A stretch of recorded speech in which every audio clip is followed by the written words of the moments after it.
এই দুনিয়া ছেড়ে চলে যাওয়ার আগে আমার মা আমার হাতে একটা চিঠি দিয়ে বলেছিলেন, সজীব, এই চিঠিটা তোর কাছেই রেখে দে বাবা, আমি মারা যাওয়ার কিছুদিন পরে পড়িস। এর মধ্যে তোর বাবা আর আমার জীবনের কিছু কথা লেখা আছে। বেঁচে থাকতে কোনোদিনও এই কথাগুলো তোকে বলার সাহস পাইনি, তাই চিঠিতেই লিখে গেলাম। আমি জানি এই চিঠিটা পড়ার পরে তুই হয়তো আমাকে অনেক ঘৃণা করবি, কিন্তু এই সত্য কথাগুলো যে তোর জানা দরকার, তাই চিঠিতে লিখে যেতে বাধ্য হলাম। তবে চিঠিটা পড়া না পড়া তোর সম্পূর্ণ নিজের ইচ্ছা, আমি জোর করব না। মা এই দুনিয়া ছেড়ে চলে গেছেন 6 বছর হয়ে গিয়েছে, কিন্তু আমি মায়ের দেওয়া সেই চিঠিটা আজও পড়িনি। কারণ চিঠি পড়ে মাকে ঘৃণা করতে হবে সেটা আমি চাই না। তাই মনের সমস্ত কৌতূহল মনের মধ্যে চাপা রেখে চিঠিটা আলমারিতে যত্ন করে তুলে রেখেছিলাম। মাঝে মধ্যে যখন আমার মনে পড়ে যে এই পৃথিবীতে আমার কেউ নেই, তখন আত্মচিৎকার করে চিঠিটা পড়তে খুব ইচ্ছা করে, কিন্তু কোনো এক অজানা বাধায় চিঠিটা ভাঁজ করে আলমারিতে রেখে ঘুমিয়ে পড়ি। কিন্তু আজ কেন জানি না মনের মধ্যে বারবার চিঠিটা পড়ার জন্য তুমুল আগ্রহ জেগে উঠছে। তাই 6 বছর ধরে জমিয়ে রাখা সমস্ত কৌতূহল দমন করে আজ আমি চিঠিটা পড়া শুরু করছি। মা লিখেছেন, বাবা সজীব, আমি চলে আসার পরে তুমি কেমন আছো বাবা? আমাকে ছাড়া তোমার এই পৃথিবীতে থাকতে খুব কষ্ট হচ্ছে, তাই না? আজকে এই চিঠির মাধ্যমে আমি তোমাকে কিছু অপ্রিয় সত্য কথা জানাতে চাই। আমি আশা করি তুমি এই পুরো চিঠিটাই মন দিয়ে পড়বে। এরপরে যদি তুমি আমাকে ঘৃণা করো তাহলে সমস্যা নেই, কারণ আমি যে অপরাধী আর আমার অপরাধের শাস্তি এই পৃথিবীতে আল্লাহ আমাকে দিয়েছেন। বাকিটা হয়তো মৃত্যুর পরে আবারও শুরু হবে, কারণ পাপ তার বাপকেও ছাড়ে না। তুমি ছোটবেলা থেকেই জানতে যে তোমার বাবা আমাদেরকে ছেড়ে চলে গেছেন এবং এই পৃথিবীতে তোমার আপন বলতে আমি ছাড়া আর কেউ নেই। আসলে এই কথাটা সত্য নয়, তোমার বাবা আমাদেরকে ছেড়ে চলে যাননি, বরং আমি তোমার বাবাকে ছেড়ে চলে এসেছিলাম। তোমার দাদার বংশের এবং নানার বংশের অস্তিত্ব রয়েছে, কিন্তু আমার করা ভুলের জন্য তোমার জীবনটা এলোমেলো হয়ে গিয়েছে। আমাদের বিয়ের আগে তোমার বাবা বিদেশে থাকতেন। প্রায় 5 বছর বিদেশে থেকে দেশে আসার পরে তার সাথে আমার বিয়েটা হয়ে যায়। আমি তখন একটা ছেলেকে অসম্ভব ভালোবাসতাম, কিন্তু আমার মা বাবার মুখের উপরে কখনো কথা বলতে পারিনি বলে তোমার বাবাকে বিয়ে করতে আমি বাধ্য হই, কিন্তু মন থেকে কখনোই তোমার বাবাকে আমি মেনে নিতে পারিনি। তাই বিয়ের পরে তাকে সবকিছুই খুলে বললাম। তোমার বাবা আমাকে অনেক ভালোবাসতো, এটা আমি আগেও স্বীকার করতাম, এখনো করি। তাকে ছেড়ে চলে এসেছি বলে তাকে যে মিথ্যা দোষারোপ করব সেটা আমি ভাবতেই পারি না। তুমি এতদিন পর্যন্ত জানতে যে তোমার বাবার নাম হচ্ছে ইকবাল হোসেন, কিন্তু সেটা ভুল। তোমার আসল জন্মদাতার নাম হচ্ছে মোশতাক সরোয়ার মিজান। তোমার বাবা আমাকে সবসময় তার ভালোবাসা দিয়ে আমার অতীত ভুলানোর চেষ্টা করত, কিন্তু আমি কখনো আমার অতীতকে ভুলতে পারিনি বলে তোমার বাবাকেও কখনো ভালোবাসতে পারিনি। বিয়ের পরে তোমার বাবা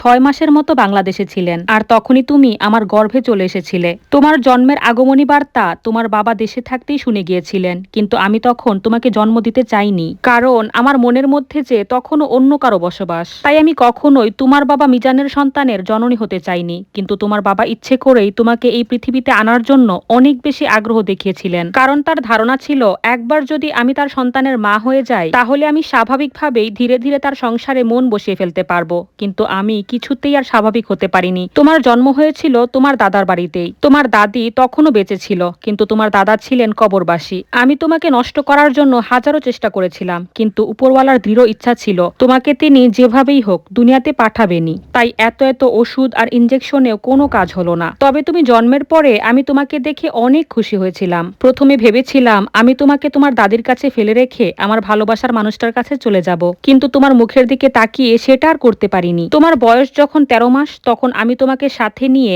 আমার যত গয়নাগাটি আর তোমার বাবার পাঠানো অনেকগুলো টাকা নিয়ে আমার প্রেমিকের হাত ধরে পালিয়ে ঢাকায় চলে আসলাম। মিরপুর 1-এ জনতা হাউজিং এর একটা ছোট্ট বাসা ভাড়া নিলাম, আর আমরা সেখানেই থাকতে শুরু করলাম। তোমার বাবা সহ দুনিয়াতে আমার যত পরিচিত মানুষ আছে সকলের সাথেই যোগাযোগ বন্ধ করে দিলাম। এর ঠিক 7 মাস পরে তোমার বয়স যখন 20 মাস তখন আমার পেটে প্রচুর ব্যথা করত, আর আমি ব্যথায় মাঝে মধ্যে অজ্ঞান হয়ে পড়তাম। আমাকে তখন একটা হাসপাতালে ভর্তি করা হলো। ডাক্তার অনেক পরীক্ষা নিরীক্ষা করার পরে জানায় আমার পাকস্থলীতে নাকি একটা টিউমার হয়েছে, যেটা ক্যান্সারাস, কিন্তু ক্যান্সার একদম শুরুর পর্যায়ে আছে, এখনো পুরোপুরি ছড়িয়ে পড়েনি। তাই অপারেশন করে 1 সাইকেল কেমোথেরাপি দিলেই নাকি আমি সুস্থ হয়ে যাব। তবে অপারেশন এবং কেমোথেরাপি সব মিলিয়ে প্রায় অনেক টাকাই খরচ করতে হবে, কিন্তু আমার কাছে তখন অবশিষ্ট টাকা বলতে আর কিছুই ছিল না, কারণ সব টাকা পয়সা আমি তার কাছেই তুলে দিয়েছিলাম। তবে আমার কাছে তখন গয়নাগুলো ছিল। আমি তাকে বলেছিলাম গয়নাগুলো বিক্রি করে যত দ্রুত সম্ভব আমার অপারেশনের ব্যবস্থা করো। সে গয়না বিক্রি করেছিল ঠিকই, কিন্তু আমার জন্য নয়। 10 ভরি গয়না বিক্রির টাকা পয়সা নিয়ে সে আমাকে হাসপাতালে ফেলে রেখেই পালিয়ে চলে গেল। তুমি তখন আমাদের পাশের বাসার ফাতেমা ভাবির কাছে থাকতে। ফাতেমা ভাবি সবকিছুই তার স্বামীর কাছে খুলে বলে, আর তার স্বামী বিষয়টা বাড়ির মালিকের কাছে কাছে বলে। বাড়ির মালিক সেই বছরই হজ করে দেশে এসেছিলেন। তিনি আমার চিকিৎসা এবং থেরাপির জন্য সব মিলিয়ে প্রায় 1 লাখ টাকার মতো খরচ করেছিলেন এবং বলেছিলেন যতদিন আমি তার বাসায় থাকবো ততদিন কোনো ভাড়া দিতে হবে না। একটা মানুষ এতটা ভালো কি করে হতে পারে আমার সত্যিই জানা নেই। তবে সেদিন এতটা কষ্ট পাওয়ার পরেও মনে প্রাণে বিশ্বাস করেছি যে জগতে এখনো ভালো মানুষ বলে কিছু আছে। ওনার কাছে আমি সত্যিই চিরকৃতজ্ঞ। ঠিক এরপর থেকেই আমার পাপের প্রায়শ্চিত্ত শুরু হয়ে গেল। নিজেকে শেষ করে দিতে চেয়েছিলাম অসংখ্যবার, কিন্তু তোমার মুখের দিকে তাকিয়ে সেটা আর কখনোই পারলাম না। ফাতেমা ভাবির সহায়তায় আমি মিরপুরের একটা গার্মেন্টসে চাকরি শুরু করলাম। গার্মেন্টসের চাকরিতে কতটা কষ্ট আর ত্যাগ স্বীকার করতে হয় তা তো কেবল একজন গার্মেন্টস শ্রমিকই ভালো করে জানে। সারাদিন অফিসে বসে কষ্ট তো করি, সেই সাথে পান থেকে চুন খসলেই গালাগাল। বাসায় ফিরে রান্না বান্না করতাম, খাওয়া দাওয়া শেষ করে তোমাকে জড়িয়ে ধরে শুয়ে থাকতাম। তোমার বাবার সেই নিঃস্বার্থ ভালোবাসার কথা স্মরণ হলেই আমার বুক ফেটে কান্না আসতো। তোমার মনে পড়ে বাবা? মাঝে মধ্যেই তুমি ঘুম থেকে উঠে দেখতে আমি কান্না করছি, তুমি আমাকে প্রশ্ন করতে, আমাকে বলতে, মা তুমি কান্না করছো কেন? সুমন কি তোমাকে মেরেছে?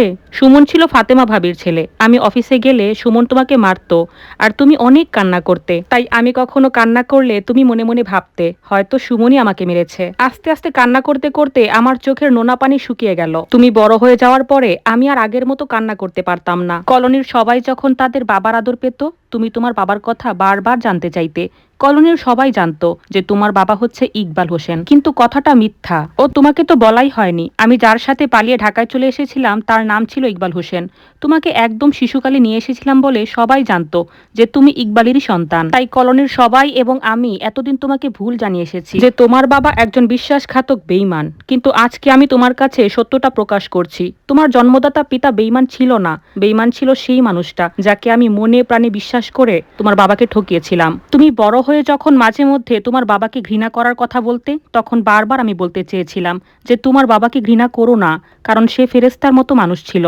কিন্তু আমি ভয়ে তখন কিচ্ছু বলতে পারিনি। তাই এই জীবনে তোমাকে আর বেঁচে থাকতে বলা হলো না। আমার মৃত্যুর পরে তুমি বড় একা হয়ে যাবে বাবা। তাই আমি চাই তুমি তোমার বাবার কাছে ফিরে যাও। আমার বিশ্বাস তোমার বাবা আজও তোমাকে ভালোবাসবে, বুকে টেনে নেবে। তবে তিনি এখনো আমাকে ভালোবাসেন কিনা তা জানি না। তবে তুমি যদি সত্যি সত্যি তার কাছে যাও, তার কাছ থেকে চুপি চুপি জেনে নিও। খুব জানতে ইচ্ছে করে সে কি আজও আমাকে ভালোবাসে নাকি ঘৃণা করে। জানার পরে গভীর রাতে আকাশের দিকে তাকিয়ে আমাকে উদ্দেশ্য করে বলে দিও, আমি শুনতে পাবো।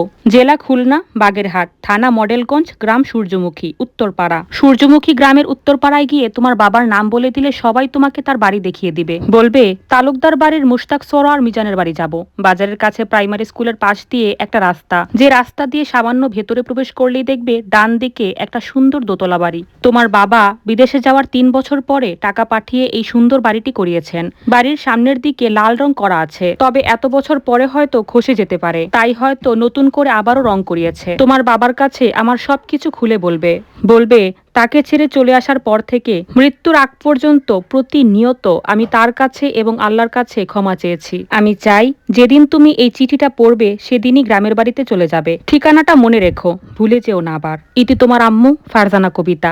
চোখের পানি মুছে বাহিরের দিকে তাকিয়ে দেখি এখনো অন্ধকার হয়ে আছে। মসজিদে ইমাম সাহেব মাইক অ্যানাউন্স করে বলছে, প্রিয় এলাকাবাসী, আজ রমজানের শেষ দিন, সবাই তাড়াতাড়ি সেহরি খেতে উঠুন। কলোনির মধ্যে 23টা পরিবার থাকতো, তার মধ্যে 17টা পরিবার ঈদের ছুটি কাটাতে গ্রামে চলে গিয়েছে। তাই কলোনির মধ্যে তেমন কোনো হট্টগোল শোনা যাচ্ছে না। আমি রুমের বাতি অন করে ব্যাগ গুছিয়ে নিচ্ছি। এমন সময় দরজায় ঠকঠক শব্দ। নিশ্চয়ই মিষ্টি এসেছে সেহরির খাবার নিয়ে। মা মারা যাওয়ার পর থেকে আমি মিষ্টিদের বাসায় খাওয়া দাওয়া করি, বিনিময়ে প্রতি মাসে 4000 টাকা করে তাদেরকে দেই। দরজা খোলার পরে মিষ্টি আমাকে কাপড় ভাঁজ করতে দেখে বলে উঠল, কি করছো এগুলো? কাপড় গুছাচ্ছি, গ্রামের বাড়িতে যাব। কার কাছে? বাবার কাছে। মানে কি, তোমার বাবার খবর পাওয়া গেছে? এত বছর পর উনি আবার কই থেকে বের হলো? সবকিছু পরে বলবো, আমাকে এক্ষুনি বের হতে হবে। তুমি খাবার রেখে যাও, আমি খাবার খেয়ে সাথে সাথেই বের হয়ে পড়বো। আমিও তোমার সঙ্গে যাব। পাগল নাকি তুমি? আমার নিজেরই সেখানে কেমন অবস্থা হবে জানি না, আবার তার মধ্যে তুমি খুব ভালো করেই জানো সজীব যে তোমার জন্য আমি গ্রামের বাড়িতেই যাইনি। মা যেতে চেয়েছিল, তবুও আমি যাব না বলে তারাও যায়নি, আর সেই তুমি আমাকে রেখেই চলে যাবে? দেখো মিষ্টি, আমি গ্রাম থেকে ফেরার পরে আর কাউকে কিছু বলি আর না বলি, তোমাকে সবকিছুই খুলে বলবো, কিন্তু তোমাকে একা ছেড়ে দেব এটা ভাবতেই আমার খুব ভয় লাগছে। যদি বিপদ আপদ কিছু একটা হয়ে যায়। না না, তুমি একদমই চিন্তা করো না, আমি ফিরে আসার চেষ্টা করব। মানে কি চেষ্টা করব? মানে কি বলো, তুমি আমার কাছে ফিরে আসবে? মিষ্টি, তুমি আমার রাগ সম্পর্কে খুব ভালো করেই জানো, তাই এই মুহূর্তে আমার রাগটা তুমি বাড়িয়ে দিও না প্লিজ। ঠিক আছে, যাচ্ছ যাও, আমাকে কল করতে একদম ভুলো না যেন। সময় মতো প্রতিদিন কল দিতে পারবো কিনা জানি না, তবে ঝামেলা শেষ করে অবশ্যই তোমাকে কল করব। তুমি আমার উপরে সেই বিশ্বাসটা রাখতে পারো। ঠিক আছে, তাহলে তুমি খাও আর আমি তাকিয়ে দেখি। আবার কবে দেখবো না দেখবো কোনো দরকার নেই, তুমি তোমার রুমে গিয়ে সেহরি খাও। মিষ্টি আমাকে অনেক ভালোবাসে। কলোনির মধ্যে আমরা একসাথেই বড় হয়েছি। ক্লাস 9-এ ওঠার পর থেকেই সে গার্মেন্টসে চাকরি করা শুরু করে। আমি এসএসসি পাশ করেছিলাম, তারপর মা মারা গেল আর আমারও পড়াশোনা সমাপ্ত হয়ে গেল। মা যখন মারা গিয়েছে তখন আমার বয়স 17 বছর, আর আজ 6 বছর পরে আমার বয়স এখন 23 বছর। বাসা থেকে বের হয়ে একটা সিএনজি করে সোজা চলে গেলাম যাত্রাবাড়ি চৌরাস্তায়। আমাদের এলাকার এক লোকের বাড়ি খুলনার মংলায়, তাই সেই বলেছে যাত্রাবাড়ি হয়ে গেলে নাকি সুবিধা হবে। যাত্রাবাড়ি চৌরাস্তায় এসে দেখি হাজার হাজার মানুষের বাড়ি ফেরার প্রচেষ্টা। যাত্রাবাড়ির চৌরাস্তা থেকে বাসে করে চলে আসলাম মাওয়া ঘাটে, তারপর ফেরি পার হয়ে মাইক্রোবাসে করে সরাসরি বাগেরহাট। বাগেরহাট থেকে আবার লোকাল বাসে করে মডেলগঞ্জ থানা স্টেশন। একজনকে জিজ্ঞেস করে জানতে পারলাম যে সূর্যমুখী গ্রাম নাকি এখান থেকে প্রায় 8 কিলোমিটার দূরে অবস্থিত। মোটরসাইকেলে 200 টাকা চুক্তিতে আমি উঠে বসলাম এবং প্রায় 25 মিনিট পরে আমি তালুকদার বাড়িতে, মানে আমার বাবা মুশতাক সরোয়ার মিজানের বাড়িতে এসে থামলাম। মায়ের বলা বর্ণনার সাথে সবকিছুই মিলে যাচ্ছে। বাড়ির লাল রং ঠিকই আছে, স্বচ্ছ ঝকঝকে, তার মানে কিছুদিন আগেই রং করা হয়েছে। আমি বাড়ির ভেতরে ঢুকলাম। বাড়ির দুই সাইডে ফুলের বাগান আর মাঝখানে সুন্দর ইটের রাস্তা। রাস্তা দিয়ে হেঁটে হেঁটে ঘরের সামনের সিঁড়ির সামনে গিয়ে দাঁড়ালাম। সিঁড়ির উপরে একটা লোক খবরের কাগজ হাতে নিয়ে বসে আছে, চোখে চশমা, বয়স আনুমানিক 50 কি 55 হবে। আমার দিকে তাকিয়ে আবারও খবরের কাগজের দিকে তাকিয়ে বললেন, কাকে চাই? আমি মুশতাক সরোয়ার মিজান সাহেবের সাথে দেখা করতে চাই। তিনি খবরের কাগজ থেকে চোখ সরিয়ে আমার দিকে তাকিয়ে রইলেন আর বাম হাত দিয়ে চোখের চশমাটা খুলে নিলেন আর বললেন, মুশতাক সরোয়ারকে তুমি চেনো না? জি না, কখনোই দেখিনি, তবে আমার মা দেখলে চিনতে পারতেন। তোমার মায়ের নাম কি? জি, ফারজানা কবিতা। আমি মুশতাক সরোয়ার মিজান সাহেবের ছেলে সাইফুল ইসলাম সজীব। ও আচ্ছা। এইবার তিনি বসা থেকে উঠে গিয়ে সিঁড়ির সামনে 2 তলার জানালার সামনে দাঁড়িয়ে ডাক দিলেন, মাহি, কই তুমি? উপর থেকে একটা মেয়ে চিকন কণ্ঠে বলে উঠল, জি বাবা, তোমার আম্মুকে নিয়ে নিচে আসো, তাকে গিয়ে বলো তোমার বড় আম্মুর ছেলে সজীব এসেছে। তিনি আমার দিকে তাকিয়ে বললেন, তুমি থাকো, আমি একটু বাইরে থেকে আসছি। এরপর তিনি পেছন দিকে ফিরে রাস্তার দিকে হাঁটা শুরু করলেন। একটু পরে একটা 15 কি 16 বছর বয়সী মেয়ে এবং একজন মহিলা মাথায় কাপড় দিয়ে আমার সামনে এসে দাঁড়ালেন। আমার দিকে তাকিয়ে আছে, কিন্তু কেউ কিছু বলছে না। একটু ইতস্তত করে নিজেই বললাম, আসসালামু আলাইকুম, কেমন আছেন? তুমি কেমন আছো বাবা? জি আলহামদুলিল্লাহ। বাইরে দাঁড়িয়ে আছো কেন? চলো ভেতরে চলো। ও মাহি, তোর ভাইয়ের হাত থেকে ব্যাগটা নে তো, কত কষ্ট করে শহর থেকে গ্রামে এসেছে এত দূরে। আমি তাদের পেছনে পেছনে দোতলায় উঠলাম, গিয়ে একটা তালাবদ্ধ ঘরের সামনে দাঁড়ালাম। ও মাহি, তোর বাবার রুমের টেবিলের ড্রয়ার থেকে এই রুমের চাবিটা নিয়ে আয় তো। মাহি চলে গেল চাবি আনার জন্য। 2 মিনিটের মধ্যেই চাবি নিয়ে হাজির। তালা খুলে রুমের ভেতরে প্রবেশ করলাম। ভেবেছিলাম বন্ধ করে হয়তো ধুলো ময়লা জমে থাকবে, কিন্তু আমার ধারণা সম্পূর্ণ ভুল। কারণ রুম একদম ঝকঝকে পরিচ্ছন্ন, বিছানার চাদরটা একদম ধবধবে সাদা, আসবাবপত্র সবকিছুই চকচকে পরিষ্কার। আমি খাটের উপরে বসলাম, মাথার উপরে সিলিং ফ্যানটা চালু করা হলো।